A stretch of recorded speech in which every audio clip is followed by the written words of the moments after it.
Guys welcome to resource point. आज अभी हम लोग डिस्कस करेंगे वीज़न आइज की करंट अफेयर्स जो कि हमारी अगस्त मंथ की है। तो काफ़ी लेसन हमारी कंप्लीट हो चुके हैं। आज हम लोग स्टार्ट करेंगे कल्चर एंड देन यहाँ पे हम लोग एथिक्स के लेसन और ये गवर्नमेंट स्कीम्स भी और आपका न्यूज़ एंड शॉर्ट्स भी बाकी है। तो चलिए स्टार्ट करते हैं कल्चर के साथ। कल्चर में 2 टॉपिक है, इसे हम लोग कंप्लीट करते हैं जो कि आपके हिस्ट्री पॉइंट ऑफ व्यू से काफ़ी इंपॉर्टेंट है। फर्स्ट आर्टिकल है जालियांवाला बाग मैसेकर, इसे हम लोग देखेंगे, एंड मालाबार जो कि मोपला रेबेलियन इसे कहते हैं। तो इन दोनों आर्टिकल्स को डिटेल में समझते हैं। तो चलिए स्टार्ट करते हैं कल्चर के टॉपिक के साथ। एक छोटी सी न्यूज़ कि अगर आप लोग को मेंस आंसर राइटिंग ज्वाइन करनी है और या फिर आप लोग को वीज़न है इसकी टेस्ट सीरीज़ ज्वाइन करनी है तो आप लोग मेल कर, डिस्क्रिप्शन बॉक्स में ऑलरेडी मेल आईडी दी गई है तो वहाँ पे आप लोग मेल करके ज्वाइन कर सकते हो। So let's start with the first topic, Jallianwala Bagh massacre. तो न्यूज़ में इसलिए है क्योंकि हमारे देश के जो प्राइम मिनिस्टर है रिसेंटली इनके द्वारा अनवील किया गया एक डेडिकेटेड यानी कि जो रिनोवेटेड कॉम्प्लेक्स जालियांवाला स्मारक, वो भी अमृतसर में हमारे देश को ये डेडिकेट किया गया है। और इनॉग्रेटेड म्यूज़ियम एंड गैलरीज, इसमें काफ़ी म्यूज़ियम्स है काफ़ी नहीं, म्यूज़ियम्स में आप जानते हो कि ये पुरानी जो ये मैसेकर हुई थी जिसके बारे में अभी हम लोग डिटेल देखेंगे तो इसके बारे में ईच एंड एवरी इन्फॉर्मेशन आपको वहाँ पे देखने को मिलेगा। गैलरीज़ आपको देखने को मिलेंगे, काफ़ी तस्वीरें होगी वहाँ पे। तो ये जालियांवाला बाग स्मारक आपका कहाँ पे है तो अमृतसर में, क्योंकि ये घटना भी पंजाब में हुई थी, ठीक है। तो इसलिए अभी ये अनवील किया गया है, इसलिए फिर से ये न्यूज़ में है। तो जालियांवाला बाग स्मारक जो कि ये याद दिलाएगा हमें जालियांवाला बाग मैसेकर का, जो कब हुआ था 1919 में 13 अप्रैल। तो ये वही काला दिन है जब हमारे बहुत सारे भारतीय भाई बहनों जिनकी यहाँ पे जान गई थी और जो इनोसेंट पीपल थे, ये याद में आप देखो कि ये मेमोरियल है, ये सेटअप किया गया है Jallianwala Bagh national memorial act जो 1951 का है और रिसेंटली इसको 2019 में अमेंड भी किया गया। ये फर्स्ट ऐसा नेशनल मॉन्यूमेंट है हमारे देश का जो कि कानून के द्वारा बनाया जा रहा है। आप लोग देखते हो कि बहुत सारे मॉन्यूमेंट्स हैं, जिस भी राज्य से आप लोग बिलोंग करते हो आपके राज्य में भी बहुत सारे मॉन्यूमेंट्स होंगे, बट किसी को एक्ट के द्वारा पास करके नहीं बनाया गया, इट मीन्स कि कानून के फॉर्म में नहीं बनाया गया। तो ये पहला आपको मॉन्यूमेंट देखने को मिलेगा जो कि Jallianwala Bagh national memorial act 1951 है। ये एक कानून है जिसके थ्रू इसको बनाया गया है, ठीक है। और इस कानून में यानी कि ये जो आपका कानून पास किया गया था पार्लियामेंट में, इसमें प्राइम मिनिस्टर इसके चेयरमैन थे। और साथ ही साथ आप देखो इसको रिसेंटली रिनोवेट भी किया गया है NBCC के द्वारा, जिसमें 5 मेंबर कमेटी है और इसको हेड किया जा रहा है जो DG है आर्कियोलॉजिकल सर्वे ऑफ इंडिया के। और फंड्स यहाँ पे प्रोवाइड किया गया है मिनिस्ट्री ऑफ टूरिज्म के द्वारा, जो कि यहाँ पे एक स्कीम है असिस्टेंस टू सेंट्रल एजेंसीज। तो इसके तहत ये बनाया गया। ये जो आपका मैसेकर है ना, ये आप लोग देखो कि एक आइसोलेटेड इंसिडेंट्स बिल्कुल नहीं है, ऐसा नहीं है कि ये अलग से हुआ, इसके पहले भी बहुत सारी घटना थी, कुछ ऐसा हुआ था जिसके कारण ये मैसेकर देखने को मिला और ये मैसेकर के कारण भी बहुत सारे आंदोलन हुए हैं। तो आप देखो कि काफ़ी ज़्यादा इंसिडेंट्स जो है इसके बाद भी देखने को मिला। तो पहले हम लोग ये देखते हैं कि events that lead to the massacre, यानी कि ये मैसेकर हुआ क्यों और कौन कौन से इवेंट्स के बाद देखने को मिला। तो पहले आप देखो कि पासिस हुआ जो रॉलेट एक्ट है और इनिशिएशन लिया गया जो रॉलेट सत्याग्रह है। ये जो रॉलेट एक्ट है इसको हम लोग ब्लैक एक्ट भी कहते हैं, काला कानून कहते हैं, जिसमें जो ब्रिटिशर्स थे ना, तो ब्रिटिशर्स सरकार को ये ऑथराइज़ दिया गया था, पावर दे दिया गया था कि किसी भी इंडिविजुअल को वो जेल में डाल सकते हैं बिना किसी ट्रायल के। अगर उनको लग रहा है कि कोई इंसान अगर इस तरीके से कोई एक्ट करेगा जो कि किसी को सिडिशन एक्टिविटीज़, ठीक है, जिसमें कि आप देखो कि एक शंका के तौर पे कि कहीं आप टेररिस्ट तो नहीं हो या फिर कहीं आप कुछ आतंक तो नहीं फैलाने वाले हो, तो अगर ब्रिटिशर्स को ऐसा लगता है कि हाँ कोई इंडियंस इस तरीके का काम कर रहे तो उनमें ट्रायल नहीं होगा, उनको डायरेक्ट जेल कर देना है। तो इस तरीके से क्या हुआ कि हमारे काफ़ी इंपॉर्टेंट लीडर्स, काफ़ी जो हमारे इंडियंस थे वो इनोसेंट थे, लेकिन फिर भी ब्रिटिशर्स उनको जेल में डाल देते थे इस कानून के थ्रू। तो इसलिए इसको काला कानून कहा जाता है। गांधी जी के द्वारा सत्याग्रह भी इनिशिएट किया गया और सत्याग्रह जो ये इनिशिएट किए थे ये इस कानून के अगेंस्ट में किए थे और ब्रिटिशर्स के द्वारा भी इशू किया गया था कि उनको प्रोहिबिट करना है पंजाब इंटर करने से। इट मीन्स कि गांधी जी को पंजाब इंटर करने भी नहीं दिया गया। उसके बाद क्या हुआ कि इस कानून के दौरान आप देखो कि डॉक्टर सैफुद्दीन किचलू और डॉक्टर सत्यपाल, इन दोनों को अरेस्ट कर लिया गया था और ये दोनों प्रोमिनेंट लीडर भी थे जो कि एक पीसफुल प्रोटेस्ट कर रहे थे रॉलेट एक्ट के अगेंस्ट में। क्योंकि ये जो कानून लाया गया इसमें अभी भी कही कि बहुत सारे लोगों को यहाँ पे जेल में डाल दिया गया था, तो अधिकतर लोग जो है निकल कर आ गए, यानी कि अमृतसर में जो है इस कानून के अगेंस्ट में बहुत ज़्यादा विरोध होने लगा। इसी के थ्रू इन दोनों को अरेस्ट कर लिया गया। अब यहाँ पे आप देखो कि सबसे बड़ी क्रांतिकारी हो गई कि यहाँ पे इन दोनों लीडर्स को यहाँ पे अरेस्ट कर लिया गया। तो सोल्जर्स जो थे ना वो यहाँ पे डिमांड कर रहे थे कि इन दोनों लीडर्स को छोड़िए, जिसके कारण वायलेंट हो गया। और वायलेंट जो आप लोग देखो कि जहाँ पे रेलवे लाइन्स है, टेलीग्राफ पोस्ट है, गवर्नमेंट बिल्डिंग्स है, वो काफ़ी ज़्यादा तोड़फोड़ की गई थी। और यूरोपियंस और जो इंडियंस थे इस वायलेंट में काफ़ी ज़्यादा उनकी जान भी गई थी। अब उसके बाद क्या हुआ कि पंजाब जो है ना वो मार्शल लॉ के अंडर में आ गया था। तो बहुत सारे आप देखो कि यहाँ पे पंजाब जो है, मोस्ट ऑफ द पंजाब का जो एरिया था वो मार्शल लॉ के अंडर आ गया था। देखिए आप अभी जो पंजाब वाला एरिया आप इमेजिन कर रहे हैं ना, ये वो पंजाब नहीं था, इतना छोटा एरिया नहीं था। आपको अभी भी याद है कि पाकिस्तान में भी एक पंजाब है। तो हमारा जो उस समय शहर था वो इंडिया और पाकिस्तान मिलाकर था, तो काफ़ी बड़ा एरिया था। तो फिर से इसको जो डिवाइड किया गया, इंडिया पाकिस्तान जब डिवाइड हो गए तो आधा पंजाब हमारे इंडिया में रह गया, आधा पंजाब पाकिस्तान में चला गया। तो इसलिए आप लोग ये इमेजिन करो कि बहुत बड़ा ये शहर था पंजाब। तो कुछ जो बहुत मोस्ट ऑफ द पंजाब का जो एरिया था वो मार्शल लॉ के अंडर आ चुका था। और सिविल लिबर्टीज़ जिसमें कि फ्रीडम ऑफ असेंबली को जो है पूरी तरीके से ख़त्म कर दिया गया था। इट मीन्स कि 3-4 लोग जो है मिलकर अपनी असेंबली नहीं बना सकते हैं। ब्रिगेडियर यहाँ पे जनरल डायर थे जो कि इस गैदरिंग को बैन किए कि 4 से ज़्यादा लोग जो है इकट्ठे होकर ग्रुप नहीं बनाएंगे। उसके बाद क्या हुआ कि सारे लोग गैदरिंग कहाँ किए, जलियांवाला बाग, ये भी कहाँ है, अमृतसर में है। तो काफ़ी क्राउड हुआ, यहाँ पे 10,000 से ज़्यादा लोग जो है इस जलियांवाला बाग में आए। और जो बैसाखी की फेस्टिवल थी 13 अप्रैल 1990 को ये सेलिब्रेट कर रहे थे और प्रोटेस्ट भी कर रहे थे। यानी कि ये जो 2 लीडर है, प्रोमिनेंट लीडर थे, किचलू, सैफुद्दीन किचलू और डॉक्टर सत्यपाल, इन दोनों के अगेंस्ट में यहाँ पे ये जो है आपका प्रोटेस्ट भी कर रहे थे। फिर क्या हुआ, ये मैसेकर हुआ, यानी कि ब्रिगेडियर जनरल डायर को गुस्सा आया और उन्होंने क्या किया कि ये जो बाग था, जलियांवाला बाग था, इसको चारों ओर से लॉक कर दिया और उसके बाद फायर किया। 10-15 मिनट तक हवा में फायर किया गया। इट मीन्स कि जितने भी लोग थे, आप देखो 10,000 से ज़्यादा हमारे वहाँ पे लोग इकट्ठे हुए थे, वो फेस्टिवल एंजॉय कर रहे थे। और क्योंकि यहाँ पे जनरल डायर के द्वारा मना किया गया था कि 4 से ज़्यादा लोग जो है वो गुट नहीं बनाएंगे, और यहाँ पे इतने सारे लोग इकट्ठे हो गए, आया उनको गुस्सा और वो 10-15 मिनट तक ओपन फायर किए। इस ओपन फायर में क्या हुआ कि बहुत सारे लोग जो है ना वो यहाँ पे घायल भी हुए। और ऊपर से बताया जा रहा है कि एक टोटल एस्टिमेट फिगर है कि जो डेथ हुए थे ना वो यहाँ पे 500 से भी ज़्यादा लोग जो है आपका जिनकी जान गई थी, और काफ़ी हज़ार की संख्या में यहाँ पे बताया जा रहा है कि लोग घायल हो चुके थे। तो बहुत सारे लोग जो है ना उनको क्षति हुई थी, काफ़ी घर ख़त्म हो चुके थे और काफ़ी फैमिली ख़त्म हो चुके थे, काफ़ी महिलाएं विधवा हो चुकी थी, काफ़ी बच्चे ऑर्फन हो चुके थे। इस तरीके की हरकत की गई थी, इतनी घटिया हरकत इस ब्रिटिशर्स के द्वारा की गई थी। इसी को आप कह सकते हो कि कितना बुरा दिन था पंजाब के लिए, और ये आज भी याद करो तो रूह कांप जाती है कि ऐसी भी दिन हमें देखने को मिला इस ब्रिटिशर्स के कारण। अब ये मैसेकर के बाद क्या हुआ, देखिए मैसेकर क्यों हुआ, ये इवेंट के कारण, क्योंकि यहाँ पे इवेंट याद रखिएगा कि रॉलेट एक्ट, ये एक ब्लैक कानून था जो कि हमारे इंडियंस के लिए काफ़ी ख़तरनाक था। इसी के अगेंस्ट में ये आपका जो है यहाँ पे जलियांवाला बाग में प्रोटेस्ट करने लोग गए और उसी के कारण ये मैसेकर हुआ। लेकिन मैसेकर के क्या क्या हुआ ये समझिए। ये जो न्यूज़ था जलियांवाला बाग, ये पूरी तरीके से स्प्रेड हुआ और इसके कारण आप देखो काफ़ी डेमोन्स्ट्रेशन भी हुई सरकार में, और ये जो वायलेंस देखा गया तो महात्मा गांधी के द्वारा जो एंटी रॉलेट सत्याग्रह था, यानी कि इस ब्लैक कानून के अगेंस्ट में जो वो यहाँ पे सत्याग्रह कर रहे थे, वो इसको बंद कर दिए। क्योंकि आपको पता है कि महात्मा गांधी जी का थिंकिंग था कि नॉन वायलेंट होनी चाहिए, कोई भी इस तरीके का हिंसा उनको नहीं पसंद था, इस तरीके की लोगों की जान जाए और लोगों को नुकसान हो ये नहीं पसंद था। तो उन्होंने एंटी रॉलेट जो सत्याग्रह था वो वापस ले लिए। इसी के पश्चात आप देखो रविंद्रनाथ टैगोर जो कि यहाँ पे नाइटहुड की जो उपाधि थी वो भी यहाँ पे वापस कर दी इस प्रोटेस्ट में। अक्टूबर 1919 में जो डिसऑर्डर इंक्वायरी कमेटी थी, जिनको यहाँ पे हंटर कमीशन कहा जाता है, उसको फॉर्म किया गया। क्यों? क्योंकि इस मैसेकर के बारे में वो इंक्वायरी करे कि इस मैसेकर से क्या क्या रिजल्ट निकल कर आता है, कितने लोग इकट्ठे हुए थे, कितनी की जान गई, हर एक चीज़ माइन्यूट डिटेल ये कमीशंस बनाई गई थी। कई बार ये क्वेश्चन अराइज होता है कि हंटर कमीशन क्यों बनाई गई थी। अब आपको याद रहेगा कि ये मैसेकर को यहाँ पे इंक्वायरी करने के लिए ये कमीशन बनाई गई थी। 1920 में क्या हुआ कि ये कमीशंस जो है यहाँ पे आप देखो कि डायर के द्वारा इसमें एक्शन देखने को मिला, इनको डायरेक्ट किया गया कि आप रिज़ाइन कर दो इसमें।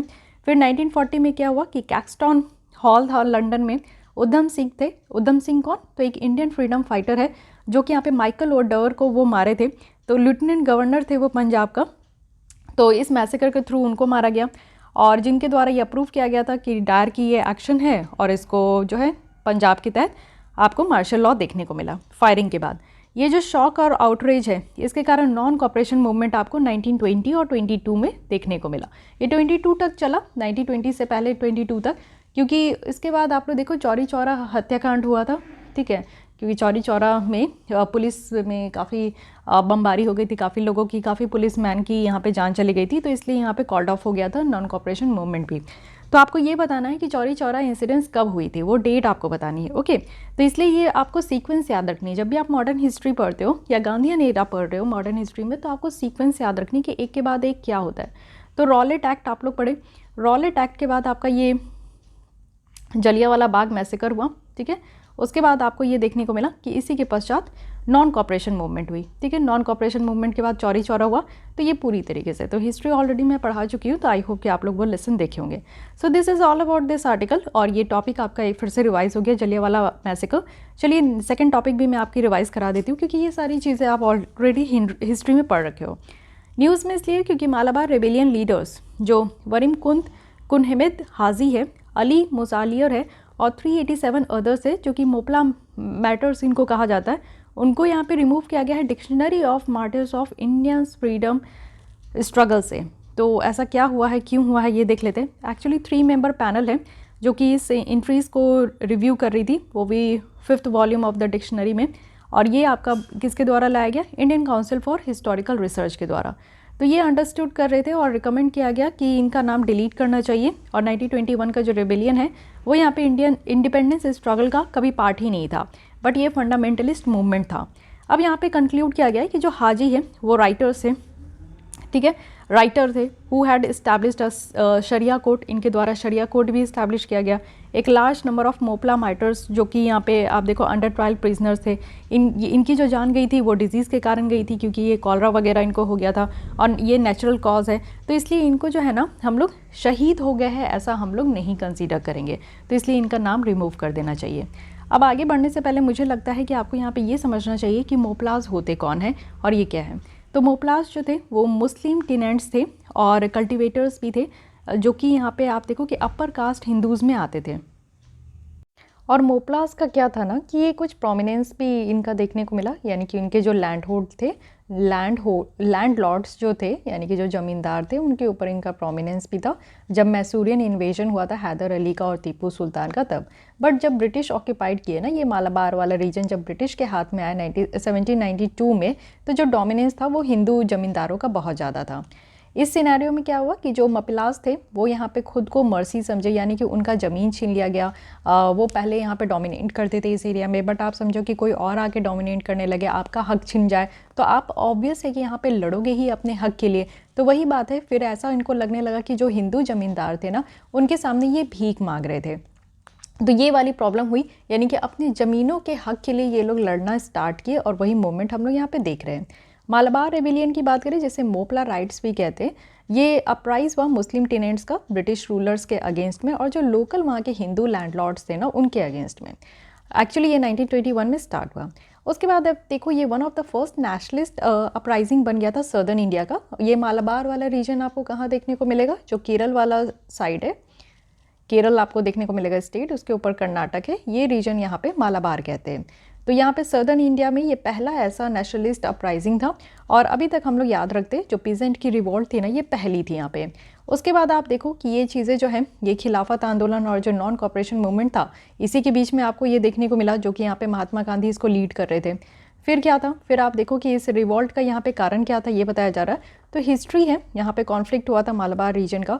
तो जो पीजेंट लैंडलॉर्ड यहाँ पे रिलेशन था, यानी कि जो उस समय के पीजेंट्स थे, जो ज़मींदार थे, उनका जो रिलेशंस था वो इस रीजन में आगे बढ़ते गया, और 32 अपराइजिंग्स जो है वो ऑर्गेनाइज़ किया गया था, यानी कि ऐसे 32 रिवॉल्ट्स हुए थे मोपलास के द्वारा, और 1836 से लेकर 1919 तक, ठीक है। और ये जो आपका यहाँ पे अपराइजिंग देखने को मिला, ये हिंदू कास्ट जो यहाँ पे हाई कास्ट हिंदू लैंडलॉर्ड्स थे उसके अगेंस्ट में, उनके रिलेटिव्स के अगेंस्ट में, और जो ब्रिटिश ऑफिशियल्स थे उनके अगेंस्ट में। एग्रीगेरियन डिसकंटेंट भी देखने को मिला। इकोनॉमिक कंडीशन भी जो पपला टेनेंट्स की थी वो यहाँ पे मपिला टेनेंट्स की कभी कभी ना ये स्लिप ऑफ टंग हो जाती है। मापिला जो टेनेंट्स थे उनकी जो इकोनॉमिक कंडीशन थी वो डे बाई डे ख़राब होते जा रहा था, क्योंकि इनका ज़मीन छीना गया, इनकी हकदारी छीना गई, तो काफ़ी इनको प्रॉब्लम होने लगा। इसके कारण एंटी ब्रिटिश यानी कि गुस्सा यहाँ पे ब्रिटिशर्स के विरुद्ध हो गई है, एंटी फ्यूडल सेंटिमेंट्स के भी यहाँ पे विरुद्ध हो गए। पॉलिटिकल अगर मोबिलाइजेशंस देखें तो मपिला का होने लगा था।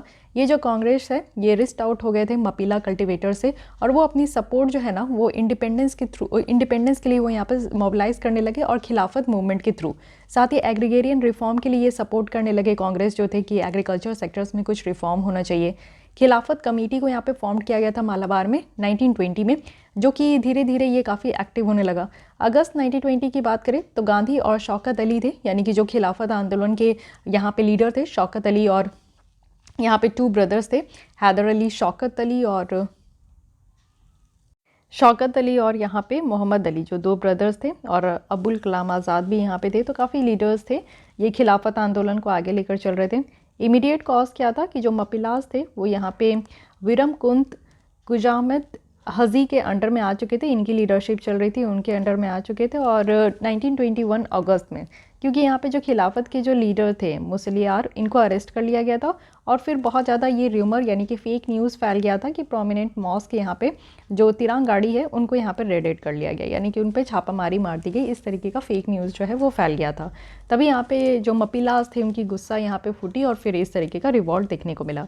कोर्स ऑफ रेबेलियन अगर देखें तो ये ज़्यादा से ज़्यादा आप देखो गोरिल्ला टाइप ये अटैक हुआ, यानी कि आप देखो जनमीज़ में, पुलिस में, ट्रूप्स में जो छुप छुप के अटैक करते थे ना, उस टाइप का ये अटैक करना स्टार्ट किए। कॉलोनियल स्टेट के सिंबल बन गए। इट मीन्स की टेलीग्राफ लाइन हो गई, ट्रेन स्टेशंस हो गए, कोर्ट्स हो गए, पोस्ट ऑफिस हो गया, और होम हो गए लैंडलॉर्ड्स के, वो सारे जगह पे अटैक करना स्टार्ट हो गया। और ये जब रेबेलियन जो है मालाबार डिस्ट्रिक्ट में स्प्रेड हुए, ब्रिटिश ऑफिसर्स हो गए और जो लोकल पुलिस है वो वहाँ से भागने लगे, फिर बहुत ज़्यादा इस टेरिटरी को छोड़कर भागने लगे, और जो लोकल रेबल थे ना उनके कंट्रोल में ये सारी टेरिटरी आती गई। टेरिटरी जो डिक्लेयर किया गया था इंडिपेंडेंट स्टेट 1921 में, वो आप हाजी के साथ देख सकते हो जो इनके रूलर बन चुके थे। फिर नेक्स्ट 6 मंथ में क्या हुआ कि एक पैलर खिलाफत रिजिम भी ये चला रहे थे, जिनकी हेड क्वार्टर लेलाम्बर में थी, और सेपरेट यहाँ पे जो है उनका खुद का पासपोर्ट था, करेंसी था, सिस्टम ऑफ टैक्सेशन था। टेनेंट्स की बात करें तो वो यहाँ पे पावर चाहते थे, यानी कि जो भी ज़मीन उस रीजन में था उसकी पावर चाहते थे, और वो अपने हिसाब से वो कल्टिवेट करना चाहते थे। साथ ही टैक्स इंसेंटिव्स भी यहाँ पे उनको चाहिए था। साथ ही आप देखो कि ये जो मूवमेंट था ये स्टार्टेड ऑफ हो गया, यानी कि प्रोटेस्ट जो था ये ब्रिटिश अथॉरिटीज़ के अगेंस्ट में था। फिर उसके बाद ये कम्युनल वायलेंस यहाँ पे छिड़ गया। फिर आप देखो कि massacres, forcibly conversion, desecration of temples, ये सब जो है इस रिवॉल्ट का पार्ट बना, यानी कि लोगों को जो है, क्योंकि ये मुस्लिम का था तो काफ़ी ज़्यादा यहाँ पे कन्वर्जन भी चला, साथ ही काफ़ी टेम्पल्स वगैरह को तोड़ा भी गया। तो इस तरीके की चीज़ें आप देखते हो कि जब हिंदू मुस्लिम की राइट्स होती है या फिर मुस्लिम की तरफ से कुछ भी यहाँ पे लड़ाई होती है तो ऐसा होता था। ब्रिटिशर सप्रेशन आप देखो कि बाद में चलकर जो है ब्रिटिशर्स को गुस्सा है तो वो इस रिवॉल्ट को सप्रेस करने लगे। तो ब्रिटिश गवर्नमेंट जो थे वो इस मूवमेंट को रिस्पॉन्ड किए कैसे, गुस्से से, एग्रेशन से, और गुरखा रेजिमेंट को वो यहाँ पे लेकर आए इसको बंद करने के लिए, और मार्शल लॉ इम्पोज कर दिए। वैगन ट्रेजिडी है, वैगन ट्रेजिडी याद रखिएगा, इससे क्वेश्चन पूछा जाता है। तो अप्रॉक्स यहाँ पे बताया जाता है कि 60 जो मपीला प्रिजनर्स थे वो अपने जेल के रास्ते वो जा रहे थे, और उनको काफ़ी सफोकेशन हुआ, जिनके कारण उनकी जो है क्लोज रेलवे गुड्स वैगन में उनकी डेथ हो गई। तो इसको कहते हैं वैगन ट्रेजिडी, जहाँ पे वैगन एक गाड़ी थी जिसमें कि यहाँ पे प्रिजनर को रखा गया था, और वो पूरी तरीके से पैक्ड था, जिसमें कि वो सांस नहीं ले पाए, ऑक्सीजन की कमी के कारण उनकी जान चली गई।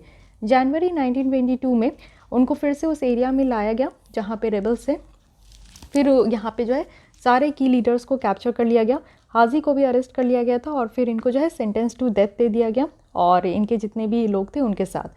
तो this is all about the ये मोपला जो आपको रेबेलियन देखने को मिला। यहाँ पे एक आपकी बॉडी थी Indian council of historical research, इसके बारे में समझिए। ये ऑटोनोमस ऑर्गेनाइजेशन है, इट मीन्स कि स्वतंत्र ऑर्गेनाइजेशन है जो कि काम करती है मिनिस्ट्री ऑफ एजुकेशन के तहत। इस्टेब्लिशमेंट कब हुआ था? 1972 में। इसको रजिस्टर किया गया है सोसाइटी रजिस्ट्रेशन एक्ट के तहत, और इसका प्राइमरी एम और ऑब्जेक्टिव यही है कि यहाँ पे जो डायरेक्शन है उसको प्रमोट करना है हिस्टोरिकल रिसर्च के लिए, और जो ऑब्जेक्टिव है हिस्ट्री मतलब कि हिस्ट्री को कैसे लिखना है, साइंटिफिक राइटिंग, उसको इनकरेज करना है। Okay, so this is all about the Malabar rebellion. I hope कि आपको ये आर्टिकल अच्छी लगी होगी, समझ में आई होगी, साथ ही आपकी कुछ पॉइंट्स जो है वो रिवाइज हो गई होगी। ओके, सो आज के लिए बस इतना ही, मिलते हैं कल हम लोग इसी टाइम पे। और नेक्स्ट आपकी एथिक्स की लेसन आने वाली है, तो जितनी भी बैकलॉग है मैं उसको कवर कर देती हूँ जब तक यहाँ पे हमारी अक्टूबर मंथ की मैगज़ीन नहीं पब्लिश हो जाती है। तो आज के लिए बस इतना, थैंक यू।